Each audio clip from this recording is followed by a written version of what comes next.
colocou em meu coração quando eu estava indo para casa hoje, para a Lili. E eu cheguei até a comentar com ela. E em casa à tarde eu estava estudando um pouquinho. E eu queria compartilhar com você nessa noite. Talvez seja uma palavra rápida, mas eu tenho certeza que está sendo com o objetivo que Deus está alcançando os nossos corações. Nós sabemos que a gente pode ficar aqui a noite toda falando palavras bonitas, gritar, pular, plantar bananeira aqui, mas se não for vinda de Deus, do coração de Deus para os nossos corações, nada acontece. E nessa hora eu estou me colocando à disposição aqui para ser boca de Deus para a sua vida nessa hora. E eu queria que você fechasse seus olhos e juntamente com seus olhos você fechasse os seus ouvidos para vozes que talvez vai tentar te desviar a sua atenção. Não deixe que essas vozes venham tirar o foco da palavra. Eu tenho certeza que essa palavra foi Deus que colocou. E se Ele colocou no meu coração nessa noite é porque nós precisamos. Amém. É porque nós precisamos dessa palavra. Quem recebe diz amém. Amém. Quem crê diz glória a Deus. Glória a Deus. Então vamos ler em Marcos 6, capítulo 6, versículo 30. Do 30 ao 43. Que diz assim: Voltaram os apóstolos à presença de Jesus e lhe relataram tudo quanto haviam feito e ensinado. E ele lhes disse: Vinde repousar um pouco à parte num lugar deserto, porque eles não tinham tempo nem para comer, visto serem numerosos os que iam e vinham. Então foram sós no barco para um lugar solitário. Muitos, porém, os viram partir e, reconhecendo, correram para lá, a pé, de todas as cidades, e chegaram antes deles. Ao desembarcar, viu Jesus uma grande multidão e compadeceu-se deles, porque eram como ovelhas que não têm pastor, e passou a ensinar-lhe muitas coisas. Em declinando a tarde, vieram os discípulos a Jesus e lhe disseram: É deserto este lugar, e já avançada a hora. Despede-os para que, passando pelos campos ao redor e pelas aldeias, comprem para si o que comer. Porém ele respondeu: Dai-lhes vós o mesmo de comer. Repita comigo: Dai-lhes vós mesmo de comer. Mesmo de comer. Disseram-lhe: Iremos comprar 200 denários de pão para te dar de comer. E ele lhes disse: Quantos pães tendes? Ides ver. E sabendo eles, responderam: 5 pães e 2 peixes. Então Jesus lhe ordenou que todos se assentassem em grupo sobre a relva verde. E o fizeram repartidos em grupos de 100 em 100, de 50 em 50. Tomando eles os 5 pães e os 2 peixes, erguendo os olhos ao céu, os abençoou. E partindo os pães, deu-os aos discípulos para que os distribuíssem. E por todos repartiu também os 2 peixes. Todos comeram e se fartaram. E ainda recolheram 12 cestos cheios de pedaços de pão e de peixe. Até aqui. Senhor, acabamos de ler a sua palavra, Senhor.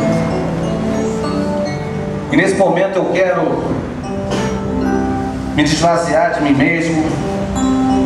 Eu não quero falar nada, ó Deus, de mim mesmo, porque eu nada tenho para lhe oferecer.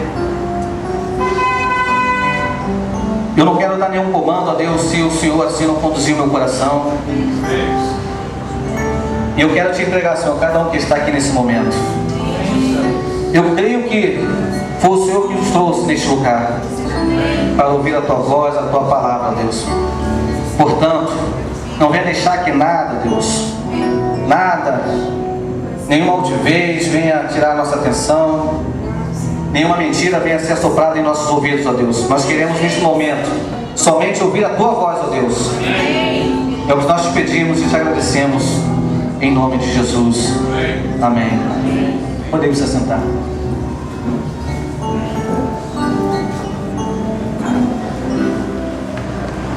Talvez você já tenha ouvido essa mensagem muitas vezes, de outras maneiras. Mas esse milagre, na realidade, todo milagre tem um propósito na nossa vida. Nós sabemos que tudo que acontece na nossa vida não é por acaso. Amém? Diga, você não está aqui por acaso. Você não veio aqui porque você quis. Simplesmente Deus te trouxe. Amém? Quem crê diz amém? E o objetivo do testemunho de que o reino de Deus estava sendo oferecido, esse era o objetivo desse milagre. Deus estava ensinando para os seus discípulos um simples milagre.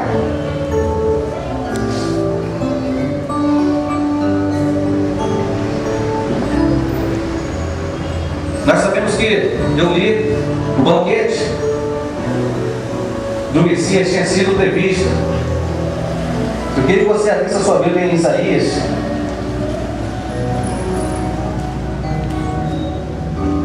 capítulo 25, 6 ao 9. Antes desse milagre acontecer, já tinha sido previsto. Eu vou pedir aqui para a Renata ler.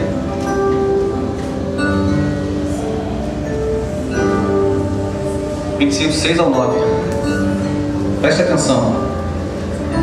O Senhor dos Exércitos dará neste monte a todos os povos um banquete de coisas gordurosas, uma testa com vinhos velhos, pratos gordurosos, com tutanos e vinhos velhos bem clarificados. Destruirá neste monte a cobertura que envolve todos os povos e o véu que está posto sobre todas as nações. Tragará a morte para sempre, e assim enxugará o Senhor Deus as lágrimas de todos os rostos, e tirará de toda a terra o opróbrio do seu povo, porque o Senhor falou. Naquele dia se dirá: eis que este é o nosso Deus, em quem esperávamos, e Ele nos salvará. Este é o Senhor, a quem aguardávamos. Na sua salvação exultaremos e nos alegraremos. Aleluia. Então lá aquele lugar já estava decretado que lá iria acontecer um milagre. E nesse milagre Jesus estava treinando os seus discípulos. No versículo 37, Jesus estava ensinando aos discípulos.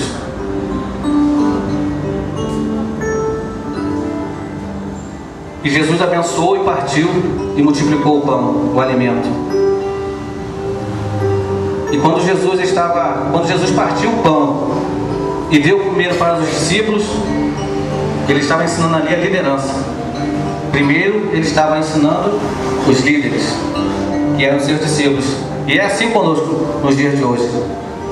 Quando tem reunião de líderes, quando é marcado escola de profetas, é porque primeiro nós temos que ser alimentados para depois alimentar o povo. É assim nos dias de hoje. Então, se você for convocado para uma reunião de liderança, se alimente. Se alimente, porque depois você vai ter alimento para alimentar as pessoas que precisam também. Então as pessoas se apresentam para você no seu trabalho, na escola, e você ter alimento. Jesus estava formando líderes. E uma coisa que ele ensinou para os líderes ali, os discípulos queriam dispersar a multidão. Jesus, vamos liberar esse povo. Já é tarde, não tem movimento algum, para que eles passem por aldeias e que eles venham comprar alimento para si. E naquele momento ali os discípulos queriam liberar o povo. Mas Jesus estava ali ensinando os discípulos que em vez de dispersar, ao invés de liberar, era o momento deles estar juntos.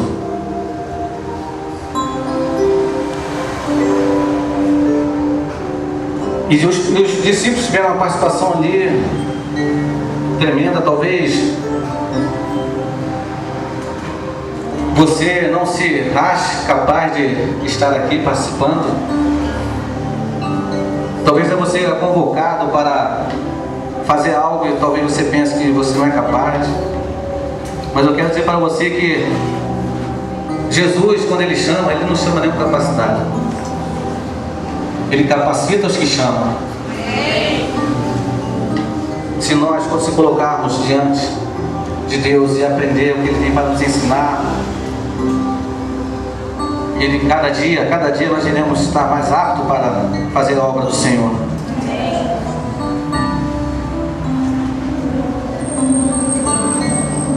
E aquele milagre foi tremendo, porque alguém tinha alimentos ali no cesto, talvez levou porque eles sabiam que iam passar horas e horas ali ouvindo Jesus. E tem até um louvor, quem poderia imaginar, né, que o menino podia ajudar a alimentar a multidão. Talvez você nessa noite se é pego por essa palavra, talvez, mas eu não tenho nada. Quem sou eu?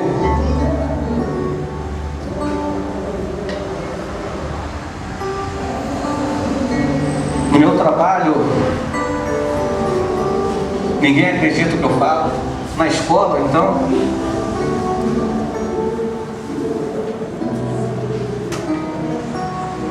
mas nessa noite Deus quer te transformar.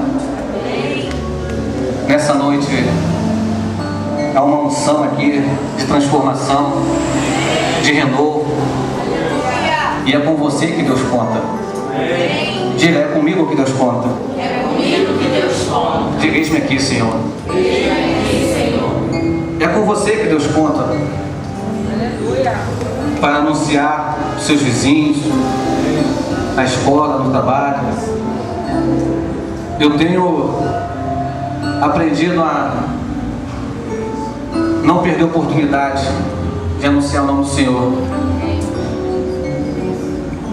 Na semana passada, retrasada, mais ou menos, eu estava conversando com um amigo. Ele foi até transferido para São Gabriel da Cachoeira. E ele está se formando, se formando em farmacêutico. E ele falou para mim: eu só quero acabar a minha formação, aí eu posso, Deus pode morrer, eu posso morrer tranquilo. Aí eu fui para ele, Flet, não é assim. Você só morre tranquilo se morrer com Jesus. E são nessas horas que Deus conta conosco para o nome dele ser anunciado. Talvez se eu tivesse calado, se eu tivesse ficado calado, ele iria para aquele lugar lá e talvez não iria ouvir falar de Jesus, mas eu não perdi a oportunidade. E é isso que Deus tem colocado em meu coração, a oportunidade que eu tenho. Eu já falei aqui quando eu fui para o Haiti, a primeira vez eu fui, mas eu ainda não estava liberto. E na segunda vez que eu fui com uma sede tamanha de poder contribuir de algum modo lá, anunciando o nome do Senhor. E nas patrulhas que eu saía, quando eu parava com o carro, eu descia do carro, eu era o único motorista que saía do carro. Todos os motoristas falavam comigo: pô, tu desce do carro para quê? Aí eu falei: não posso ficar aqui no carro não, tenho que descer aqui. Eu tenho que falar de Jesus para alguém aqui. E eu parava o carro, eu deixava o carro lá, calçava o carro e descia. Quando vinha um haitiano, eu já ia para frente dele, já fazia logo o sinal, que eles fazem tudo por sinal, né, assim? Eles não sabem falar muito bem, até agora já estão falando, mas eles se comunicam muito por gestos. Eu já falava, eles já paravam, já via que eu ia revistar eles. Não. Aí eu, não, Jesus. Fazia assim, eles, Jesus. E falava, Jesus te ama. Aí, teve uma vez que eu estava lá num lugar chamado Jamaica, num bairro chamado Jamaica, onde eu tirava serviço. E eu ficava 12 horas ali na hora. Eu parava o carro e ficava 12 horas parado. E eu, nesse dia estava muito calor e o carro tem cobertura, e eu fiquei sentado no carro e fiquei olhando assim em volta do carro, e tinha um povo de haitiano lá, um grupo de haitiano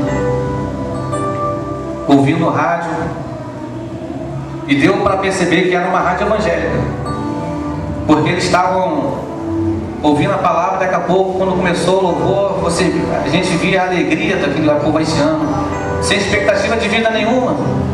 Talvez estavam ali porque não tinham casa, porque lá nem todos têm casa. Estavam na rua ouvindo. E Deus ministrou ao meu coração. Eu aprendi muito na noite a alegria que eles têm de adorar a Deus. Sem expectativa de vida, sem casa, e nem isso tirava a alegria deles de adorar o Senhor. E eu fui tremendamente impactado com aquela situação, com aquele gesto ali daqueles haitianos. E lá na base do Haiti tem uma igreja, e aonde o povo se reúne. Eu confesso que nos primeiros dias que eu estava lá, eu fui um pouco despreparado e com o coração triste, apertado. Os primeiros meses a gente até tira de letra, mas quando chega o segundo mês, a saudade começa a apertar. E lá tinha um culto, e muitas das vezes eu tenho um amigo, que o nome dele se chama Paixão, e o Paixão passava lá e falava: Ponte, vamos lá pro culto hoje. E eu falava: não, hoje não dá não, eu tenho que ir falar com a minha família. E muitas das vezes eu fiz isso. Mas depois que eu comecei a tirar serviço lá naquele local, Deus foi falando no meu coração, foi falando, foi me cobrando.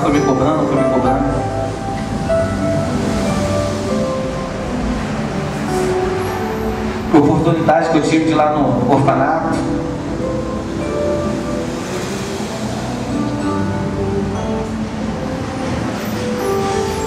Eu vou colocar um vídeo nesse momento para vocês verem um pouquinho do que eu vi lá no Haiti. O louvor pode ir. João, tem como botar som?